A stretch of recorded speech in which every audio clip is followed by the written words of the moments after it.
જય હિન્દ વિદ્યાર્થી મિત્રો, આજના સેશનમાં આપ સર્વ વિદ્યાર્થી મિત્રોનું લિબર્ટી કેરિયર એકેડેમીની ઓફિશિયલ યુટ્યુબ ચેનલ પર હાર્દિક સ્વાગત કરું છું. ઘણા દિવસથી આપણે ભેગા થઈ રહ્યા છીએ. તેના ભાગરૂપે શરૂઆતમાં આપણે ટેટાટની જે વાતો ખાસ કરીને આરઆરની તમને માહિતી આપી. આ માહિતી તમારે જો જોઈએ ગ્રાન્ટનેટ સ્કૂલની ગવર્મેન્ટ સ્કૂલના આરઆર, ત્યાર પછી ટાટ સેકન્ડરીનો ઝીણવટપૂર્વક આપણે અભ્યાસક્રમ પણ પૂરો સમજાવેલો છે.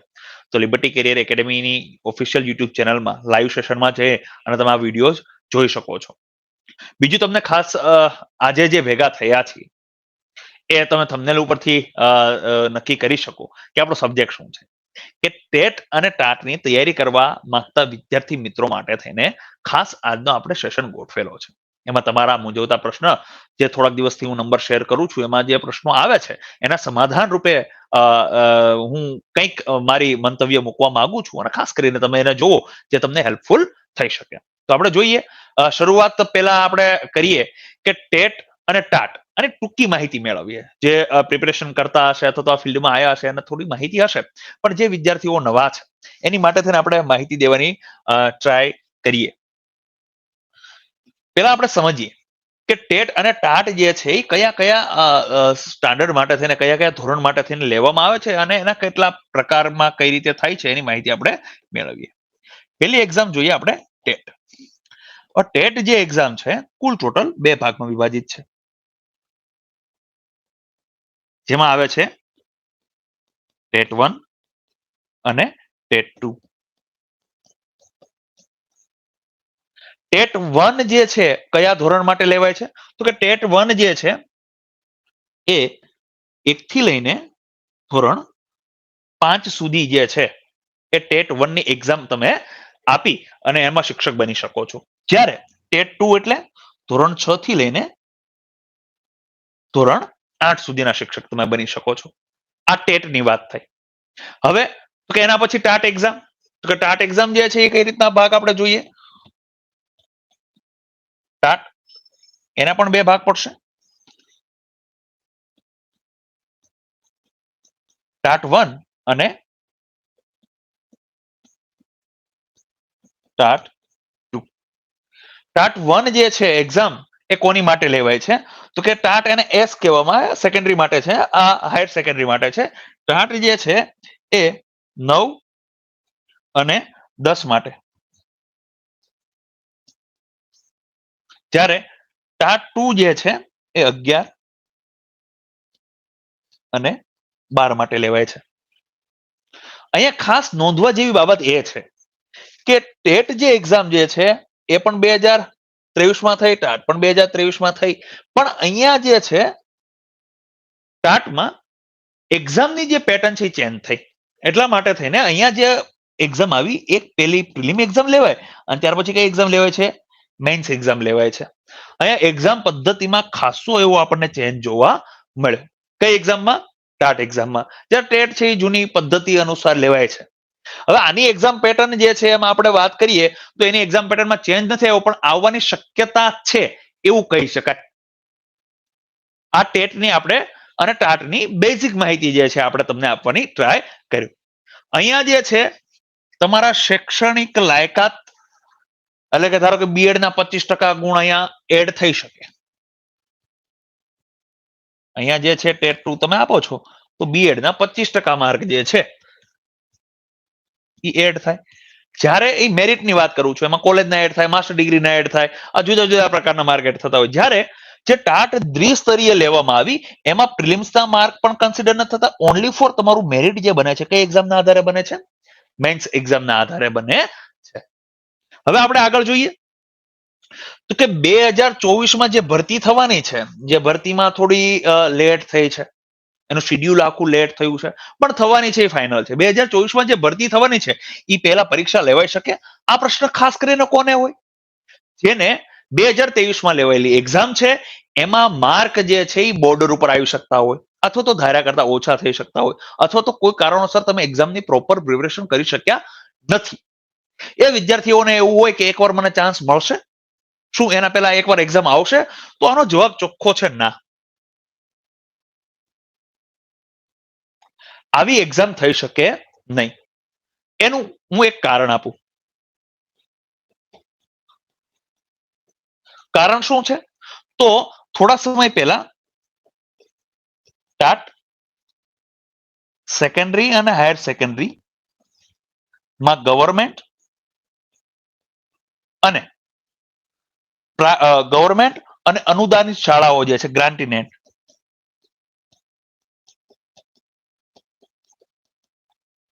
આ બંને સ્કૂલોના આરઆર આયા. ટાટ સેકન્ડરી અને હાયર સેકન્ડરી માટે થઈને ગવર્મેન્ટ સ્કૂલ હોય તો પણ ભલે અને ગ્રાન્ટીનેટ સ્કૂલ હોય તો પણ ભલે, બંને માટે સેમ સરખા જેવા આરઆર જે છે એ આરઆર આયા છે. આ આરઆર માં સ્પષ્ટપણે કીધેલું છે કે જે એક્ઝામ લેવાય એનું જે માર્કશીટ તમને મળે છે, આ માર્કશીટની વેલિડિટી ક્યાં સુધી છે?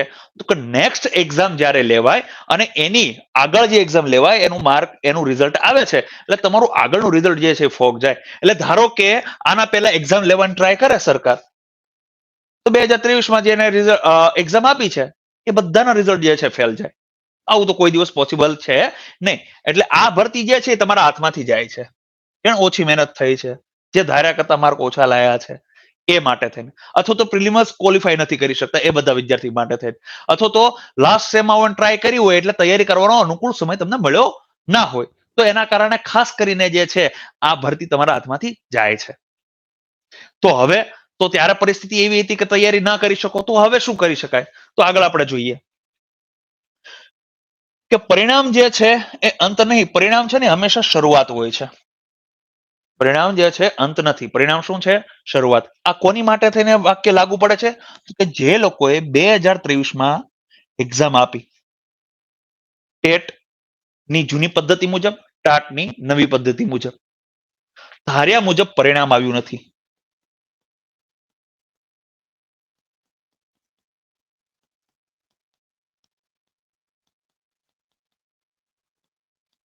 પરિણામ ધાર્યા મુજબ લાવી શકાયું નથી. હવે શું કરવું?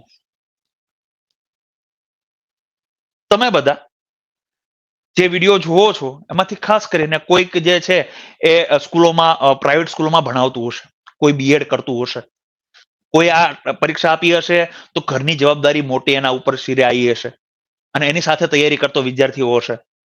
તો એ વિદ્યાર્થીઓને તમે ભણાવતા હોય ક્લાસરૂમમાં, તમે સતત ધોરણ 9-10માં હશો, ધોરણ 6-8માં હશો, 1-5માં હશો કે 11-12માં હશો, વિદ્યાર્થીઓને એક્ઝામ પહેલા અથવા તો સત્રની શરૂઆત થતા હોય ત્યારથી કહેતા હશો કે શરૂઆતથી તૈયારી કરો, આયોજનબદ્ધ તૈયારી કરો, બધા સબ્જેક્ટને ન્યાય આપો, આની એક રણનીતિ હોય, આવી બધી વાતો કરતા હોવ છો.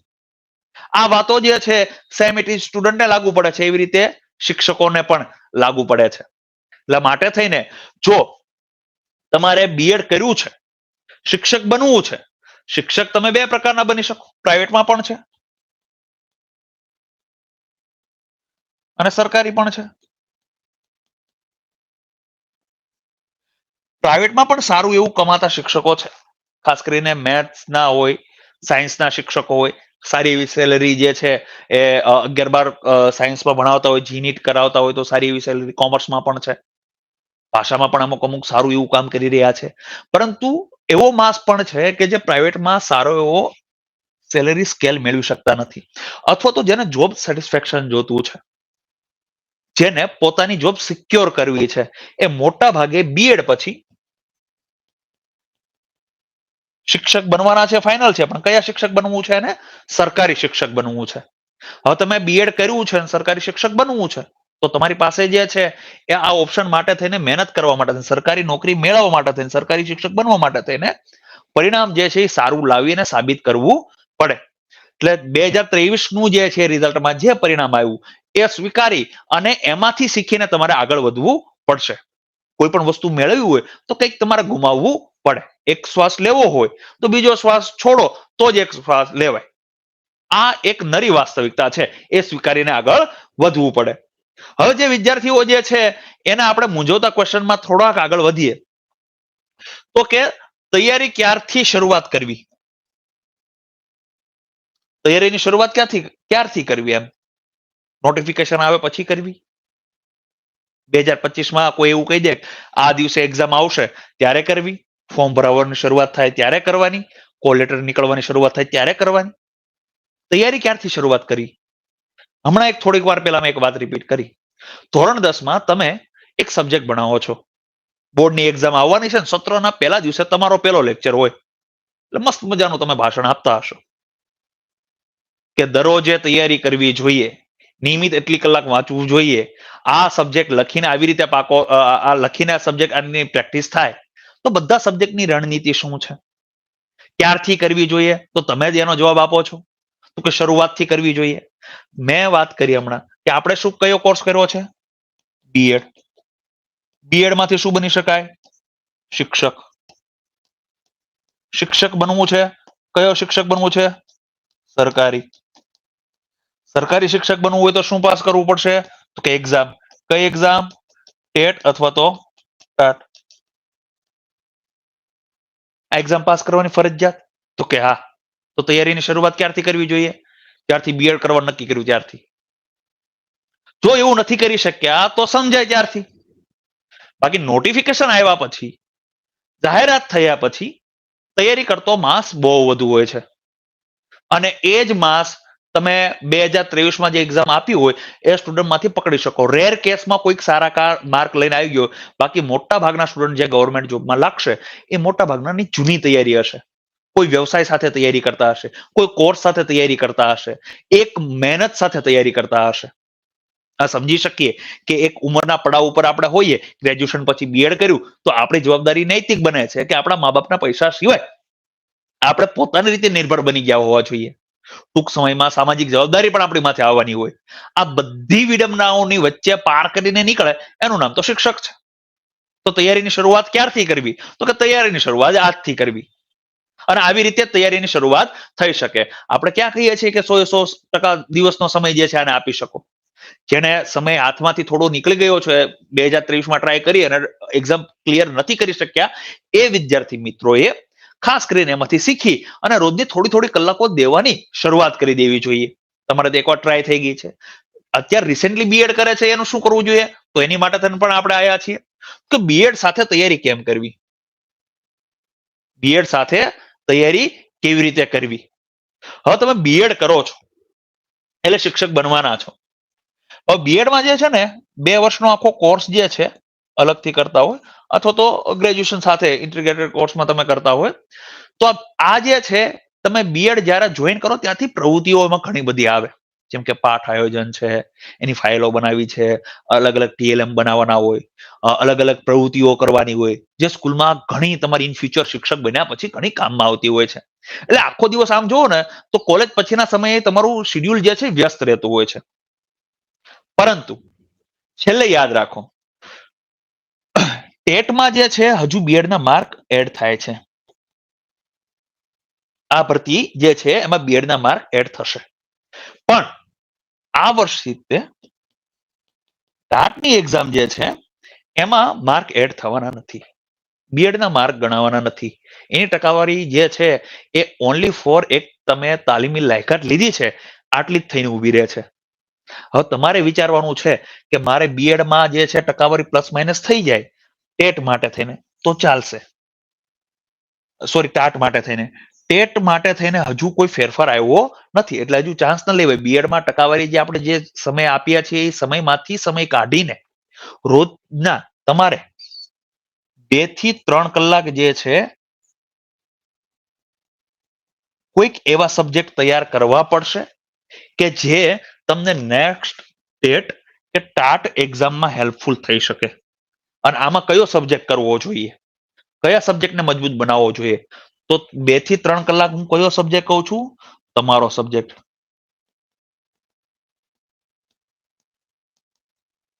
તમારો સબ્જેક્ટ. ધારો કે તમે ગ્રેજ્યુએશન જે છે બીએ કર્યું છે, ભાષા છે તો ભાષાને મજબૂત કરવી જોઈએ. ધારો કે તમે બીએસસી કર્યું છે તો મેથ્સ કે સાયન્સ તમારો સબ્જેક્ટ છે તો એને મજબૂત કરવો જોઈએ. સામાજિક વિજ્ઞાનને મજબૂત કરવું જોઈએ. તમારો સબ્જેક્ટ શું કામ કહું છું મજબૂત કરવાનો? કારણ કે તમે સેમ ફોરમાં હશો ત્યારે તમે એક્ઝામ આપી શકશો. 2025માં જે એક્ઝામ આવશે એમાં સેમ ફોર વાળા ફોર્મ ભરી શકશે.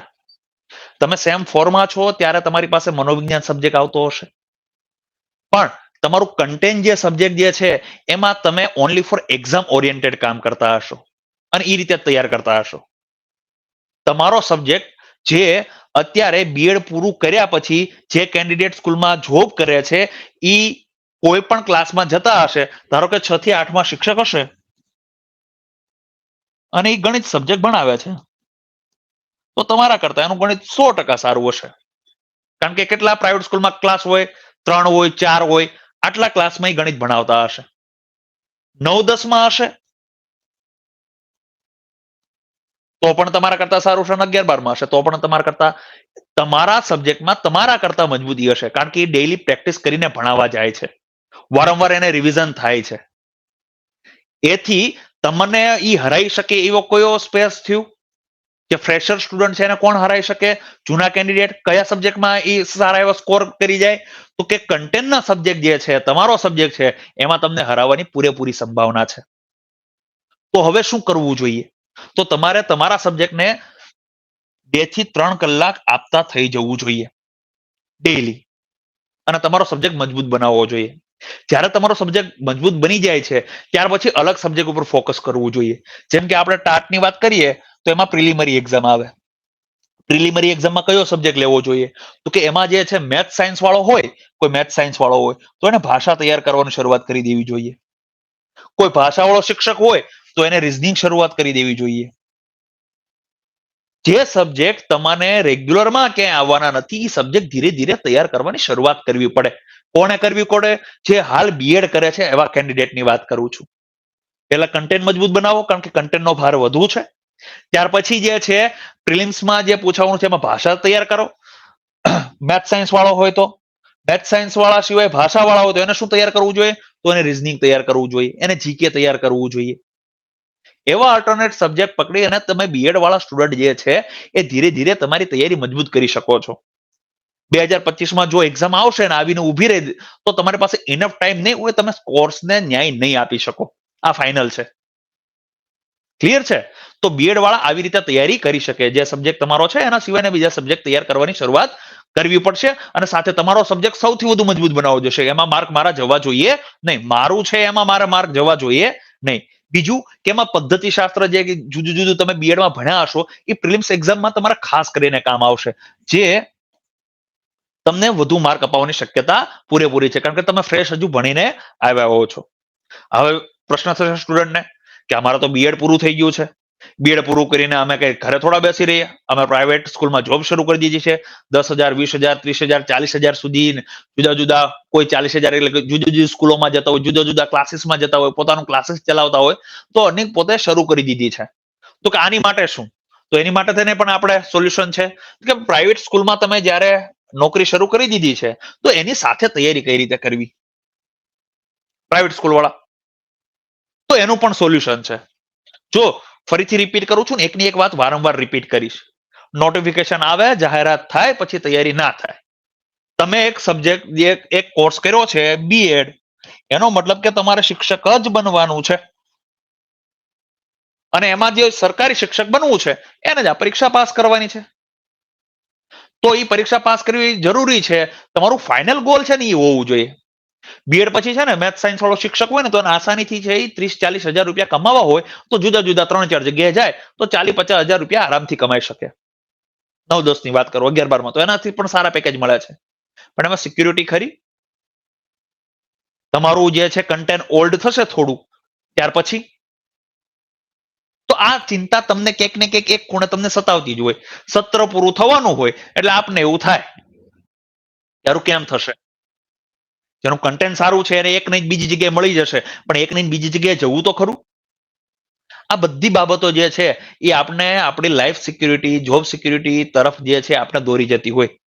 હવે બીએડ કરવું છે, પ્રાઇવેટ સ્કૂલ જે છે આપણે છોડી અને આગળ વધવું છે, તો એની માટે થઈને શું કરવું જોઈએ? જો તમે પ્રાઇવેટ સ્કૂલમાં હશો ને એટલે તમારો સબ્જેક્ટ તમને પરફેક્ટ આવડતો હશે.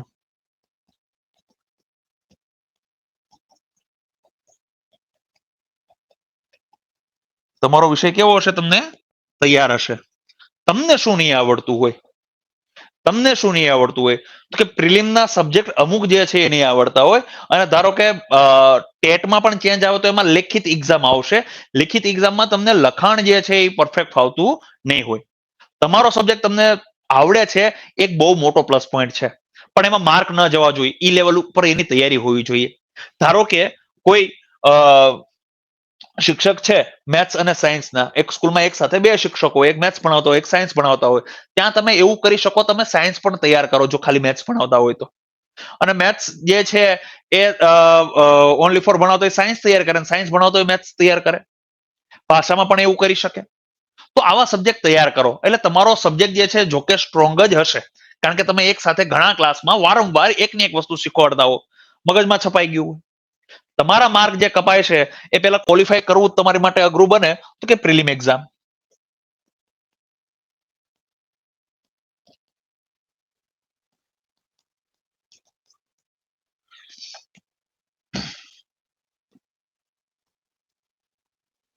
પ્રિલિમ એક્ઝામ જે છે, પ્રાથમિક કસોટી જે છે એ તમારી માટે થોડીક મુશ્કેલ બને. પ્રાથમિક કસોટીમાં જે છે તમારે શું શરૂઆત કરવી જોઈએ? તો એમાં જે છે ભાષાવાળા જેટલા શિક્ષકો હોય, ભાષા જે છે એને રિઝનિંગની શરૂઆત કરી દેવી જોઈએ.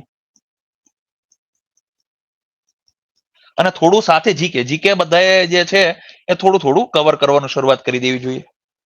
સાથે પ્રાથમિક કસોટી માટે થઈને રિઝનિંગ પતે છે, ત્યાર પછી જો કોઈ મેથ સાયન્સ વાળો શિક્ષક છે તો એને ભાષા શરૂ કરી દેવી જોઈએ. સામાજિક વિજ્ઞાન વાળો શિક્ષક છે તો એનું જીકે પાવરફુલ હોઈ શકે, તો એને રિઝનિંગ અથવા તો ભાષા શરૂઆત કરી દેવી જોઈએ. આવા બધા સબ્જેક્ટ જે છે પ્રિલિમ્સમાં આવે છે અને પાછા મેઇન્સમાં રિપીટ થવાના. ધારો કે મેથ સાયન્સ વાળો ભાષા કરતો હોય તો એને ગુજરાતી પર વધુ ફોકસ કરે. શું કામ? આ ક્યાં આવવાની છે? મેઇન્સમાં પણ આવવાની છે. ટાટનું સ્ટ્રક્ચર જોવો ને, ટાટ એસ, તો આમાં બે એક્ઝામ લેવાશે. એક એક્ઝામ કઈ લેવાશે બેટા? પ્રિલિમ્સ. ત્યાર પછી કઈ લેવાશે? મેઇન્સ. પ્રિલિમ્સમાં જે છે કુલ ટોટલ 200 માર્કની લેવાશે, એમાં પણ બે ભાગ પડશે. 100 માર્ક જે છે ને બધાને જનરલ હશે, ત્યારે બીજા 100 માર્ક જે છે ને એ તમારા વિષયના હશે. અહીંયા પણ એવું હશે. 100 માર્કમાં ભાષા સજ્જતા હશે, ભાષા સજ્જતા. આ જે છે, અને બીજા જે 100 માર્ક છે તમારા વિષયને અનુરૂપ માર્ક હશે. તો ભાષા સજ્જતા જે છે એમાં પાછું ગ્રામર પૂછાવાનું છે. અહીંયા તમે ભાષા તૈયાર કરો છો એ ત્યાં તમારે ઓલરેડી કામમાં આવવાનું છે. તો આવી જે છે રીતે તૈયારી કરીને તમે આગળ વધી શકો. પ્રાઇવેટ સ્કૂલ સાથે જે છે રોજની તમારે એટલું બધું પૈસાની પાછળ અથવા તો એક લેક્ચર જે છે ના લઈ શકો તો એ ખાસ કરીને કોમ્પ્રોમાઇઝ કરજો. કારણ કે છેલ્લે જો તમારો ટાર્ગેટ સરકારી શિક્ષક બનવાનો હોય તો આ બધું જે છે ને સમય વયો જશે, પછી કામ નહીં આવે, પૈસા તો તમે રળી લેશો. સરકારી શિક્ષક જ બનવું હોય તો આ એક્ઝામ પાસ કરવી ફરજિયાત છે, અને એની માટે તમારે સમય આપવો જોઈએ. હા, જવાબદારીના ભાગરૂપે તમે જોબ ચાલુ કરી હોય તો એમાં કઈ ખોટું નથી, એ કરી શકો, પણ એ સાથે તમે સમય આપવાની શરૂઆત કરી દો. તો પ્રાઇવેટ જોબ વાળા જે છે આવી રીતે તૈયારી કરી શકે. આપણે વધુ એનાલિસિસમાં જશું આના પછીના જયારે સેશન લઈને આવશું ત્યારે ખાસ કરીને વધુ એનાલિસિસમાં આપણે તમને જઈશું. એના પછી જોઈએ તૈયારીઓની શરૂઆત કેવી રીતે કરવી. આનો જવાબ છે ને તમારી પાસે જ હોય. ધોરણ 10 ની બોર્ડની એક્ઝામ સ્ટુડન્ટને છે અને તમને લેક્ચર દેવાનું કીધું હોય કે તૈયારીની શરૂઆત કઈ રીતે કરવી, તો પહેલો તમે એને કહેશો તમારી પાસે શું હોવું જોઈએ? અભ્યાસક્રમ હોવો જોઈએ.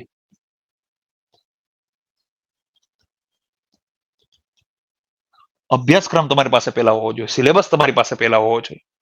તમારે શિક્ષક બનવું છે તો તમારી પાસે ટેટ, ટાટ, આનો ટોટલ સિલેબસ જે છે તમારી પાસે હોવો જોઈએ. સિલેબસનું આખું પૃથ્થકરણ તમારે કરવું જોઈએ. કયા સબ્જેક્ટને કયું વેઇટેજ આપવાનું છે. એવું નથી મને મનગમતા સબ્જેક્ટમાં જ હું ભાર આપું, મને મનગમતો સબ્જેક્ટ જ હું કરું, નહીં. સબ્જેક્ટના ભારાંક આપેલા છે, બહુ સ્પષ્ટપણે આપેલા છે. આ સબ્જેક્ટ જે છે એટલા માર્કનો પૂછાશે તો એને પૂરતું વેઇટેજ આપવું જોઈએ. જેને જરૂર નથી એને જરૂર કરતા ઓછો સમય દેવો જોઈએ. તો આ બધી બાબતો પર તમારે જવું પડે. અભ્યાસક્રમ લેવો જોઈએ, અભ્યાસક્રમનું જે છે પૃથ્થકરણ કરવું જોઈએ. બીજું, નિયમિત રહેવું જોઈએ. મેં બીએડ વાળાને 2 થી 3 કલાક જે છે એ ટાટ ટેટ માટે તૈયારી કરવાનું કીધું. એવી રીતે પ્રાઇવેટ સ્કૂલ વાળાને પણ કીધું કે આવી રીતે તમારે તૈયારી કરવી જોઈએ. તો આ નિયમિતતા જે છે એકવાર તમે ફિક્સ કરો, તમારી કેપેસિટી તમને ખબર છે, એ નિયમિતતા તમારે જળવાવી જોઈએ. આપણો ગોલ આપણને દેખાવો જોઈએ કે મારે ટેટ કે ટાટ પાસ કરવાની છે. તો જે છે એ તમે તૈયારી કરી શકો. શરૂઆત ક્યાંથી કરવાની? અભ્યાસક્રમથી. અભ્યાસક્રમ જે છે નક્કી કરીને પછી નિયમિતતા જાળવવાની છે, રોજની કલાકો આપવાની છે. એમાં શું કરવાના છો એનું ટાઈમ ટેબલ તમારે ફિક્સ કરી દેવું જોઈએ. એક સાથે બધા સબ્જેક્ટ નહીં થાય. જે સબ્જેક્ટ કરવાના છે એને 2 થી 3 કલાક આપવાના શરૂઆત કરી દઈએ. ક્યાં સુધીનું તમારું આયોજન હોવું જોઈએ કે એક્ઝામ જો થોડાક સમયમાં આવી જતી હોય તો મને યાદ હોવું જોઈએ કે આ એક્ઝામ જાહેર થાય ત્યાં સુધી મારે એટલું કમ્પ્લીટ થઈ ગયું હશે અને આટલા સબ્જેક્ટ જે છે એના પછી હું કરીશ. જો તૈયારી કરવા માટે થઈને ધારો કે બીએડ વાળો સ્ટુડન્ટ ફ્રેશર છે, એને રળવાની હજુ ડાયરેક્ટ જરૂર ના હોય, મમ્મી પપ્પા જે છે કેપેબલ છે, એને એની પાછળ ખર્ચો કરી શકે એમ છે, તો એને તૈયારીની શરૂઆત કરી દેવી જોઈએ. જ્યારે જેને એવું નથી અથવા તો પોતાના ખર્ચે જ પોતે આગળ વધવું છે, એવા સ્ટુડન્ટ પ્રાઇવેટ જોબ કરી અને પોતાનો ખર્ચો કાઢતા હોય તો એને પણ રોજની આટલી કલાક આપી દેવી જોઈએ. ધારો કે તમે જ્યારે નોટિફિકેશન આવે અથવા તો તૈયારી કરવાનો તમને લાગે કે ફિક્સ છે કે એક્ઝામ આવવાની છે, ત્યારે તમે જોબ મૂકી શકો છો. પણ જોબ મૂકીને ક્યાં તૈયારી કરવી ને એ પણ ફિક્સ હોવું જોઈએ. નહીતર પછી ફોન ઉપાડીને ફોન કરે, ઓલા ફ્રેન્ડને ફોન કરે, આમ ફોન કરે, હવે શું કરવું, કયું મટીરિયલ વાંચવું, આ બધું પહેલેથી તમારી પાસે હોવું જોઈએ. મટીરિયલ શીખે, કઈ રીતે હું તૈયારી કરીશ, આ બધી નિયમિતતા જો તમારાથી જળવાય છે તો તમે એક્ઝામ પાસ કરીને નીકળજો. નહીતર નીકળવું બહુ મુશ્કેલ છે. કોઈ રેર કેસમાં બનતું હોય ને એને જ આપણે આઈડલ મારીને આપણે ચાલતા હોય કે આ ભાઈ વિદ્યાર્થી આવી રીતે મહેનત કરી અને નીકળી ગયો, પણ એની કેચઅપ શક્તિ ત્યારે સારી હોય અથવા તો કોઈ વાતાવરણ, કોઈ ગાઈડન્સ એને સારું મળી ગયું હોય તો જઈ શકાય.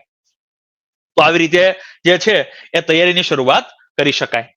લેખિત વિભાગમાં શું ધ્યાન રાખવું, આ હું કામ અલગથી લીધું, આ શા માટે અલગથી લેવામાં આવ્યું છે? તો હું ફરીથી તમને રિપીટ કરું કે ટાટ સેકન્ડરી જે છે કે હાયર સેકન્ડરી જે છે એમાં પહેલી એક્ઝામ જે છે ને એ પ્રિલિમ્સ છે. પ્રિલિમ્સ ટોટલ જે છે એમસીક્યુ બેઝ છે. ટોટલ એક્ઝામ કેવી છે? MCQ base. જ્યારે બીજી એક્ઝામ જે છે એ પણ 200 માર્કની છે, એ મેન્સ એક્ઝામ છે. આ મેન્સ એક્ઝામ છે એ લેખિત છે. લેખિત એક્ઝામમાં જે છે એ ખાસ કરીને કયા સ્ટુડન્ટ સ્કોર કરી શકે? તો કે જે ઓલરેડી અત્યારે શિક્ષક છે, એટલે કે પ્રાઇવેટ સ્કૂલમાં ભણાવે છે.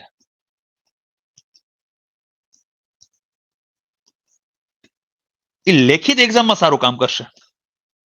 કયા વિભાગમાં? તો આમાં પણ 2 પેપર છે. એક છે પેપર 1 અને બીજું છે પેપર 2. પેપર 2 માં જે છે પૂછવાનું શું છે? કન્ટેન્ટ પૂછવાનો છે, તમારો વિષય પૂછવાનો છે. તમારો વિષય પૂછાવાનું છે. એમાં જે પ્રાઇવેટ સ્કૂલમાં ભણાવતા હશે ને એ ઓલી નોટ્સ ચેક કરવાની ટેવ હોય, એમાં સજેશન દેવાની ટેવ હોય. એક સાથે 50 સ્ટુડન્ટ ક્લાસમાં હોય તો બધાની નોટ્સ જોવે, એમાં સારી નોટ્સ છે અથવા તો એનું જ બોર્ડ વર્ક પોતાનું સારું હોવું જોઈએ, તો નોટ્સ બનાવવાની પણ સારી એને રીત પડી ગઈ હોય છે. તો આ જે છે એ વિદ્યાર્થીઓનું પ્રેઝન્ટેશન પણ સારું હશે, કન્ટેન્ટ પણ સારું હશે, આવી રીતે મુદ્દા ડિલિવર કરવાના છે. એ કયા? તો કે પ્રાઇવેટ સ્કૂલ વાળા જે છે અહીંયા સારું કામ કરવાના છે, એને પ્રેક્ટિસ હશે. પરંતુ પેપર 1 માં જે છે એને પ્રોબ્લેમ ક્રિએટ થાય. જો ભાષાના શિક્ષક હશે તો એને કઈ પ્રોબ્લેમ નહીં નડે. એને તો પેપર 1 બાય જે છે એ ભાષા સજ્જતાનું આપશે, એમાં પણ સારો સ્કોર કરીને નીકળી શકે. પણ પેપર 2 માં જે છે એ પ્રોબ્લેમ, પેપર 1 માં પ્રોબ્લેમ કોને નડશે? મેથ સાયન્સ વાળા, સામાજિક વિજ્ઞાન વાળા, એને થોડો થોડો પ્રોબ્લેમ નડી શકે. તો એની અગાઉથી પ્રેક્ટિસ તમારે શરૂઆત કરી દેવી જોશે. પરંતુ તમને બીએડ વાળા જે ફ્રેશર સ્ટુડન્ટ છે એ ક્યાં નડશે? પેપર 1 માં. શું કામ? ફ્રેશર સ્ટુડન્ટ અહીંયા શું કામ નડશે? તો રિપીટ કરું, એની પાસે પૂરતો સમય હશે. એના પપ્પા કે એના મમ્મી પરમિશન આપશે કે બેટા હજુ વર્ષ દિવસ પ્રિપેરેશન કર. ઈ બેઠા બેઠા શું કરતા હશે? કોઈ જગ્યાએ એકેડેમી જોઈન કરી છે અથવા તો ઘરે બેઠા પ્રેક્ટિસ કરતા હશે. શું કરતા હશે? તો કે પેપર 1 અને પેપર 2 ની અને પ્રિલિમ્સની બધાની તૈયારી જે છે જોરશોરથી ચલાવતા હશે. એ ફ્રેશર સ્ટુડન્ટ છે જેનો ગોલ જ છે કે પ્રાઇવેટ જોબ નથી કરવી, ડાયરેક્ટ સરકારી જોબ કરવી છે. તો આવું બની શકે. અને આ બધા ક્રાઇટેરિયા તમારી તૈયારીમાં મેરિટમાં આવવાનું છે. આ કઈ ક્વોલિફાઈંગ એક્ઝામ તો છે ને એટલે પાસ થઈ ગયા એટલે તમે બધા આવી ગયા, એવું તો છે ને. 60% લાવી દીધા અને એના ઉપરના બધા જેટલા સ્ટુડન્ટ છે ને બધાને જોબ ઉપર લઈ લેશું. તમારે સ્પર્ધા છે, સ્પર્ધાત્મક પરીક્ષા છે. તો આ જે છે એ તમારે બધા ક્રાઇટેરિયા ધ્યાન રાખીને મહેનત કરવી જોશે. માર્ક જે આ વખતે મેરિટ અટકશે, કેટલું અટકશે, કેવું જે છે એ થોડું મુશ્કેલ બને, પણ જેટલે અટકશે એના કરતા આવતા વર્ષે વધુ જ અટકવાનું હોય એવી આશા સાથે આપણે ચાલવાનું. બની શકે પેપર અઘરું હોય, નીચે જઈ શકે, પણ એ જે સ્કોર છે એના કરતા વધુ મેરિટ અટકે એવી આશા સાથે આપણે ચાલવું પડે. એવી તૈયારી તમારી હોય તો જ આગળ જે છે એ વધી શકાય. તો ખાસ કરીને લેખિત એક્ઝામમાં ધ્યાન રાખવું પડે. લેખિત એક્ઝામમાં આપણે મૌલિકતા આપણે એવું લાગે કે આપણને આવડે છે, પણ બંધારણ મુજબ કોઈ સબ્જેક્ટ લખાતો નથી. ધારો કે પેપર 1 માં નિબંધ પૂછાય છે, પેપર 1 માં ચર્ચાપત્ર પૂછાય છે, પેપર 1 માં જે છે એ પત્ર લેખન પૂછાય છે, સંક્ષિપ્તીકરણ પૂછાય છે, વ્યાકરણ છે. તો આ બધાને પૂરતો ન્યાય અપાય એ ખાસ ધ્યાન રાખવું પડે. અને એનું અમુક શબ્દોમાં વિવરણ કરવાનું છે, કારણ કે મૌલિકતા છે ને, શિક્ષકો પાસે બોલવા સ્પીચ આપે તો કલાક બોલી શકે, વિષયાંતર થઈ જાય. આ બધી બાબતો જે છે એમાં ખાસ ધ્યાન રાખવામાં આવશે. અને સૌથી પહેલા પેટર્ન ચેન્જ થઈ હોય ને ક્લાસ 3 લેવલ ઉપર, તો એ શિક્ષકોની થઈ છે ગયા વર્ષે 2023માં. ત્યાર પછી ક્લાસ 3 વાળાને સીસીઈ કરીને એક એક્ઝામ આવી, ત્યાર પછી પીએસઆઈ વાળાને ચેન્જ થયું. તો બધાને મેન્સ એક્ઝામ આવી ગઈ છે, એમ શિક્ષકોને સૌથી પહેલા આવી એવું આપણે કહી શકાય. તો એમાં ખાસ કરીને ધ્યાન રાખવું પડે. એટલે લેખિત જે છે એ પ્રેક્ટિસ સિવાય થઈ શકે એવો સબ્જેક્ટ છે નહીં. એની પ્રેક્ટિસ પ્રોપર કરવી પડશે. આગળ જોઈએ, શું પરીક્ષા લેવાશે? આ એક સળગતો પ્રશ્ન. પરીક્ષા લેવાશે કે નહીં લેવાય? એક સળગતો પ્રશ્ન છે. તો લેવાશે. તો ક્યારે લેવાશે? શક્ય છે કે 2025માં એક્ઝામ આવે. ક્યારે આવે? 2025માં. ક્યારે આવે એ પાછું ના કહી શકાય. કયા મહિનામાં આવી જાય એવું ના કહી શકાય. પણ બને તો કે વેકેશનના સમયમાં જ આવતી હોય છે, એટલે એપ્રિલ, મે, જૂન, જુલાઈ, અથવા તો એના પહેલા પ્રિલિમિનરી, તો ફેબ્રુઆરીની આજુબાજુ જે છે એક્ઝામ આવી શકે. હવે જ્યારે પરીક્ષા લેવાય છે ત્યારે તૈયારી કઈ શરૂઆત કરાતી નથી, એ પહેલા જ કરવી જોઈએ. બીજું એક પ્લસ પોઈન્ટ છે કે જો આરઆર ના તમે વિડીયો તમે જોયા હશે, બહુ ઝીણવટપૂર્વક મેં સમજાવ્યું છે. ના જોયો હોય તો એક યુટ્યુબ ચેનલ ઉપર આપણી છે, લાઈવ સેશનમાં જઈ અને તમે આરઆર ના વિડીયો જોઈ શકો છો. એના રૂલ્સ શું છે કે એકવાર એક્ઝામ લેવાઈ જાય ત્યાર પછી બીજી એક્ઝામ લેવાય તો તમારી આગળની એક્ઝામનું જે સર્ટિફિકેટ છે, માર્કશીટ છે, એ કેન્સલ થાય. તો એકવાર એક્ઝામ લેવાય એની વચ્ચે શું આવી જોઈએ? ભરતી આવી જોઈએ. એટલે એક્ઝામ લેવાશે અને ભરતી પણ થશે. 25માં એક્ઝામ આવશે તો એના પછી ભરતી પણ થશે. એક સારી બાબત છે. જે 6 મહિને કે 7 મહિને કે 8 મહિને ભરતી એને કરવી પડશે. એક્ઝામ લેવાય એના પછી શું થઈ શકે? ભરતી. એક્ઝામ આવશે કે નહીં? તો કે 25માં આવવાની સંભાવના ખરી. 10 વર્ષનું કેલેન્ડર પણ જે છે બહાર પાડવાની તજવીજ ચાલે છે. પણ જ્યારે ઓફિશિયલ જાહેરાત આવે ત્યારે હું તમને અપડેટ આપીશ. અને ઓફિશિયલ જાહેરાત ઉપરથી જ આપણે આગળ જતા હોય. એટલે કે ભરતી જે છે 2025માં જો એક્ઝામ લેવાશે તો એના પછી ભરતી પણ આવશે. ક્યાંના ઉપરથી હું કહી શકું છું? તો સંદર્ભ સાહિત્ય તરીકે લઉં છું, આરઆર લઉં છું, કે આવી રીતે જે છે એ થઈ શકે. તો ખાસ કરીને આ થોડા તમને મૂંઝવતા ક્વેશ્ચનો હતા, એ આપણે લેવાની ટ્રાય કરીએ છીએ. પરીક્ષા લેવાય તો તેના પછી ભરતી ક્યારે આવશે? આનો આગળની સ્લાઇડમાં મેં તમને જવાબ આપ્યો. કોના ઉપરથી કહું છું? તો કે પરીક્ષા લેવાય એના પછી આરઆર ઉપરથી આપણે જવાબ આપી શકીએ છીએ કે એના પછી થોડા સમયમાં 6 મહિના, 7 મહિના, 8 મહિના, વર્ષ દિવસ પણ એક્ઝામ બીજી નહીં લઈ શકે. એ પહેલા તમારે શું કરવી પડશે? એને ભરતી કરવી પડશે. એટલે આ એક ખાસ બાબત નોટ કરવા જેવી છે. ખાસ કરીને હું અહીંથી નંબર શેર જે કરું છું એમાં બધા વિદ્યાર્થી મિત્રોના જે છે હવે મેસેજ વધુ આવ્યા છે. તો જેથી કરીને હું ત્વરિત જે છે જવાબ આપી શકું એવું શક્ય બની શકે નહીં. અને તમને થતા ક્વેશ્ચન જે છે એ કોમેન્ટ બોક્સમાં પણ વિદ્યાર્થીઓ પૂછવાની ટ્રાય કરે છે. હવે કોમેન્ટ બોક્સમાં કેવું થાય કે હું જે છે જવાબ આપી શકું ના આપી શકું એવું બની શકે, એટલા માટે તો નંબર શેર કરીએ છીએ. કોમેન્ટ બોક્સમાં ખાસ કરીને તમે આ વિડીયોના રિવ્યુ આપી શકો. કેવું લાગ્યું છે, સારો વિડીયો છે, કન્ટેન્ટ છે સારું, કે કઈ માહિતી જોઈએ છે, આવા કોમેન્ટ તમે કરી શકો, કે રિવ્યુ કરી શકો તમે વિડીયોને. તમને થતા ક્વેશ્ચન છે, પર્સનલી જે ક્વેશ્ચન છે એ હું અહીંથી નંબર જે શેર કરું છું એના ઉપર તમારે પૂછવાના થશે વોટ્સએપ દ્વારા.